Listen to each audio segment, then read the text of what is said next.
Good morning everyone. Drinking hot water every morning. ఒక glass hot water తాగడం వల్ల ఏమి వండర్స్ జరుగుతాయో మీ బాడీలో ఈ వీడియో కంప్లీట్ గా చూస్తే అర్థమవుతుంది. ఈ వీడియోని ముందుకు తీసుకురావడానికి గల కారణం, నేను 2 months నుంచి తాగుతున్నానండి. నాకు పర్సనల్ గా అయితే చాలా డైజెషన్ ఇంప్రూవ్ అయింది అండ్ స్కిన్ గ్లో వచ్చింది అండ్ ఎంత హ్యాపీగా ఉంటుందంటే ఆ రోజంతా చాలా యాక్టివ్గా అనిపిస్తుంది అనమాట. ఇవన్నీ నా పర్సనల్ ఎక్స్పీరియన్స్.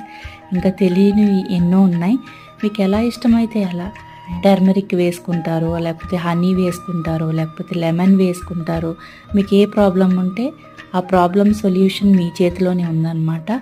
ఎర్లీ మార్నింగ్ ఒక్క గ్లాస్ హాట్ వాటర్ అలవాటు చేసుకుంటే మన లైఫ్లో చాలా చేంజెస్ చూడొచ్చు. అన్నిటికన్నా ఫస్ట్ యాక్టివ్నెస్, ఆ తర్వాత డైజెషన్ ప్రాబ్లమ్స్ లేకపోతే మనం డే అంతా హ్యాపీగా వెళ్ళిపోతుందండి. లేకపోతే హెల్త్ వైజ్ చాలా ప్రాబ్లమ్స్ ఫేస్